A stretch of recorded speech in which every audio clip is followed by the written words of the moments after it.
I wish you guys could see chat. We'll talk about it in a minute, guys. Let's get into this game. Here, I'll let you guys see it. At the extreme southern tip of South America lies an archipelago rich in history and diversity. Soon, these storied waters will play a host to a heroic clash between opposing forces, and the region will live up to its name. This is Land of Fire. Land of Fire is a 48 by 48 kilometer domination style map with 3 cap points running in a line from east to west. The A cap is on the left, B is in the center, and C is on the right. To the west, the island in the center of Capture Area A makes it a challenging cap to acquire early. Teams commonly park a radar cruiser in the cap to push away enemy destroyers while preventing either team from capturing the zone. Cap B in the center is wide open with plenty of ways in and out, and is initially the purview of competing destroyers. If combat shifts to an east-west axis, it's common to see some spectacular mid- and late-game pushes through the center of the map.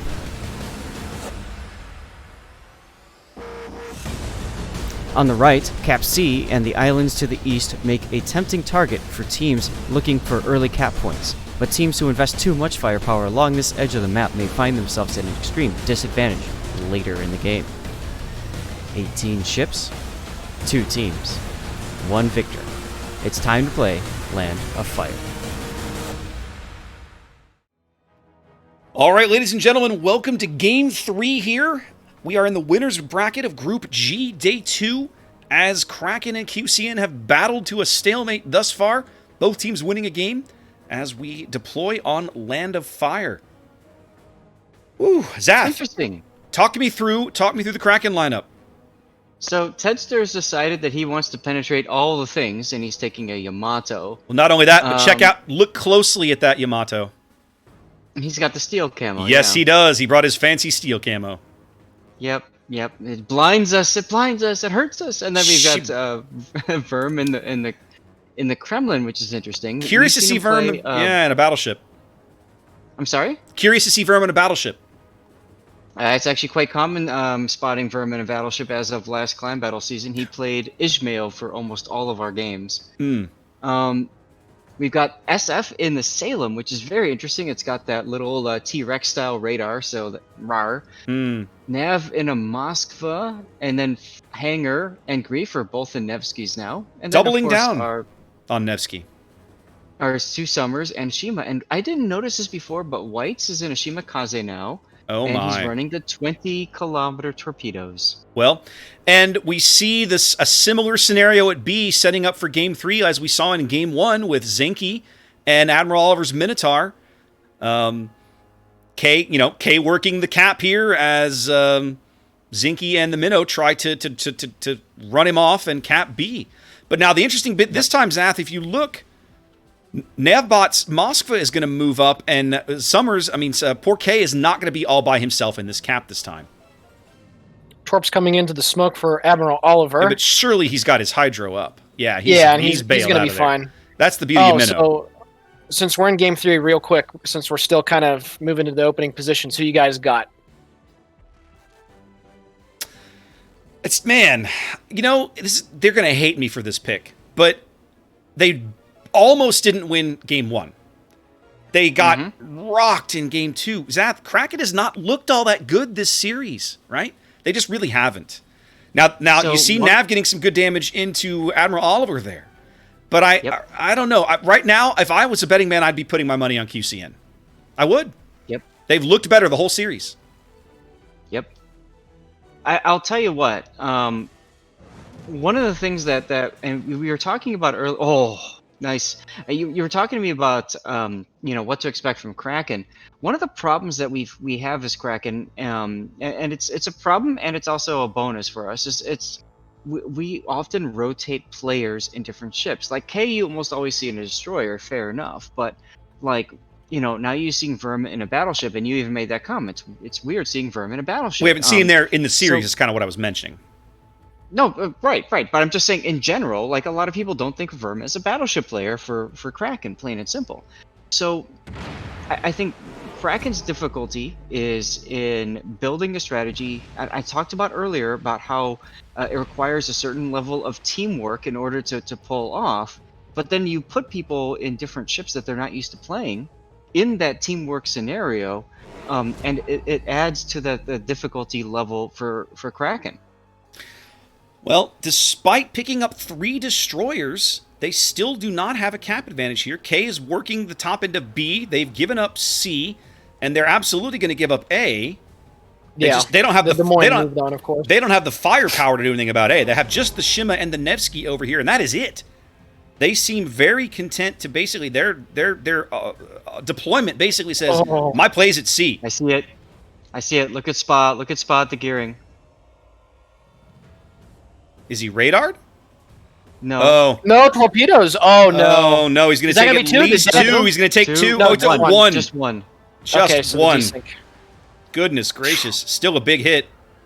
Yeah. Now, this is what happened to Akizuki on the last game. You have to be very careful not to cross in front of a ship that you know has been spotted. Well, and Milthus is going to eat 2 of those as well. That's actually big damage onto him.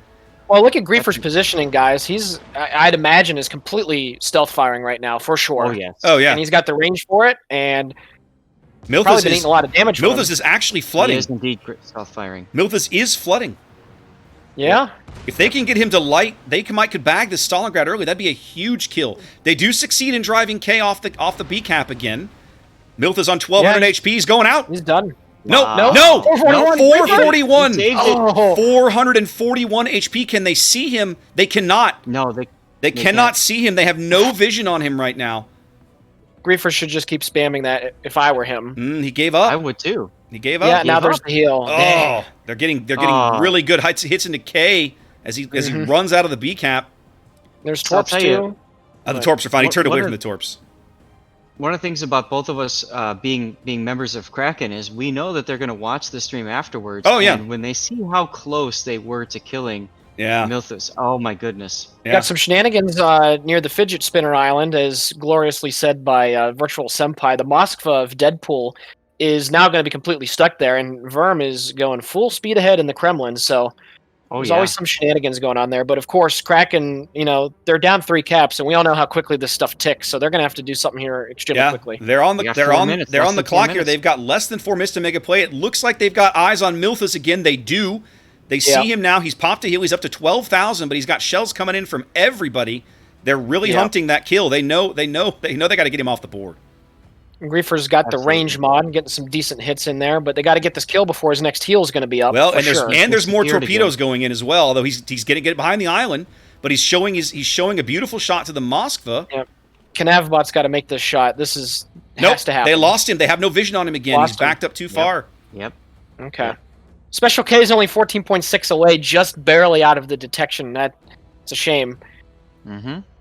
But Kraken. yeah, they're already at 612 points. They drive Akizuki Kai off the C cap yet again.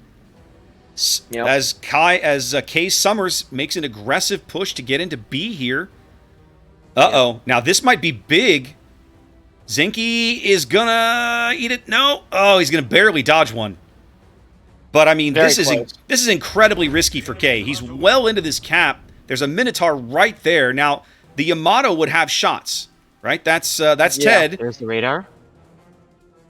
Once again, they're trying to get Milthus off the board on 11,000 and falling as shells come in. Yeah, but he should be able to get away unless the RNG salvos are just insanity.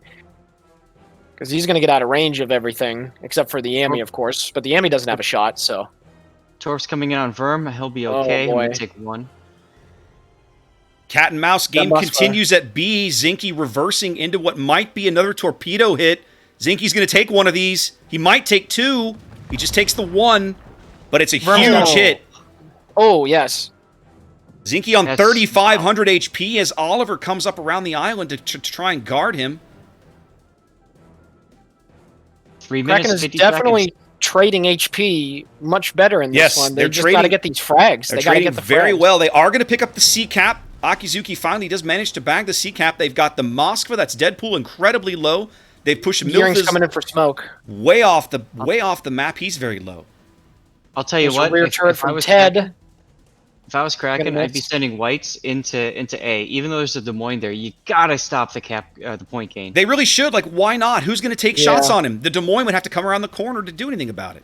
And I would like to see them activate Griefer and Hangers Nevskis because they got all their HP. They can maybe start pushing in and tanking a little with HP. K gets hammered as the Moskva opens up. Sorry, as the Minotaur opens up, but here come the Moskva shots. Just out of dodge of the Ohio, though. Whew, because it was in secondary range. K got lucky that the island was tall enough to block that. They are pushing Tedster into the middle of the map. I've kind of been waiting for that play to happen for a while. It is finally happening. Is the Moskva going to die? Deadpool's burning on 600 health. For sure. Surely. Yes. Oh, here we go. There he goes. First kill huge. First kill of the game does go to Kraken here as they manage to bag the Nevsky. Sorry, they managed to bag the Moskva. Look at Symphonia. See, this is where right now the push needs to happen, and Symphonia looks like he's going to go for a drive-by on the Des Moines. Yeah, I think he could. I think he could probably get it too. Yeah. The Des Moines has the Des Moines has no backup. They do bag the gearing. Yep. Like, this is going to be tough. Watch what's happen here. Yep. Symphonia naked? No, he's wearing one of those dark blue camos. Yep. Ah, got it. If he's able to kill the Des Moines and not die, that would be fantastic for Kraken's fortunes. Yeah, and it looks like that's going to happen. Maybe. It is indeed. Oh, but he shot. He shouldn't have shot. It's all right. He can smoke. There he goes. They have no radar to spot him. That Minotaur radar is down. Yep. Kraken with Yeah, a Kraken 3-ship not lead. shooting. Take so Cornell. Oh! There we go. They get Perfect the Navbot. They get the Nice Minotaur shot from off the Navbot board. right there. And now with a 4-ship lead, Kraken looking much more solid in their ability to win this game. Yeah, they can throw Tedster right in the middle, right into B, and obviously there's going to be the support from K, even though it's on a little less HP, but also Navbot can move forward too. Yeah, they can get a full push going here, and they'll be fine. That's the Tedster special, man. Shove. Beautiful. Here we go. Here we go. Here we go. Take that steel behemoth and shove. QCN has played such a brilliant match, but it just kind of comes unraveled for them here in Game 3. Yeah. I'm not They even... had really good position. They didn't accidentally get those 3 caps, of course. I don't Right. even know that they did anything wrong here. I think that that Kraken just finally played a complete game from the beginning rather than waiting till the end. Yep. Yeah, now they're going to flip that, so it's mostly over here. I mean, QCN, at this point, they just got to start picking up frags, but except for the 2 destroyers for Kraken, nobody's in my opinion, in danger of dying. Nobody's really that low other than the Summers and the Shima, and they don't have to get spotted. Mm-hmm. I mean, Yeah. QCN needs a holy hand grenade of Antioch. That's what they need right now. Oh, Verm. Verm is ready for a shot on Sapin. Is he going to get it? Tester's going to be takes it. fine. A Yami cap and the B cap. That's fantastic. I love that. Looks like Verm's going to get his. he's Verm's laughing about that Verm's right going to now take with his voice shot comms. right here. Here it is. Yeah. Oh, And he it's- wipes him out. Oh, beautiful. Wipes kill. him out with a beautiful salvo. As Kraken flips the entire board. A game they were once trailing nearly 400 points. They now have all the caps and a 5-ship lead. In Five what, maybe and 6 minutes? Just 5, about. 6 minutes? It just flipped on its head, yeah. Just about.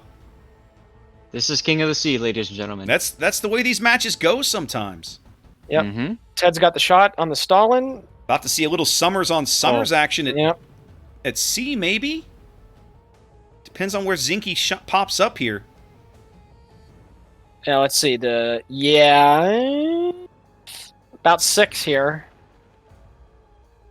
No, just barely out of range, but Well, he could be the next kill if he stumbles into range of Akizuki. yeah. I think the next death is going to be the Stalingrad. Oh for yeah, I see QCN. Milthas. Yeah, look at Milthas back there. He's got Yamato shells going in. Yep. And there he goes. Oh, there it goes. All So right, Kraken's who's the gonna next pick death? this I one need up. a setup. I need a setup for a death pick. Where are we going? Philone? Let's Philone. I think it's Philone. Yep, Kraken is going to claim Game 3 here. They're going to move on to Day 3 as well. Their QCN. day is over. Yep, their day will be over. QCN will drop to the losers bracket and have another chance to win another match. And if they can win that match, they will move on to Day 3 as well. Yep. Yeah, that flipped immediately. Yeah, this Mhm. this At least was that's what it felt like. this of was course. a much more complete game. And for me, Mhm. one of the big game changers here, in my opinion, was that on Crash Zone Alpha, they completely seeded the middle of the board and left Special K there by himself. On this map, they didn't do that. They left Nav in the middle, and he was able to help, and they held Tedster back far enough that he was able to work the middle as well, and that made a huge difference, giving K some cover at the B cap. A flawless victory for Kraken. That's as clean as it's going to be, not losing the ship. Yeah, so a flawless victory. That's Kraken coming back and saying, we are here. They are indeed. They looked really good in that game. After a couple of rocky games to get to that point, Kraken moving on to day 3 here in King of the Sea, North America.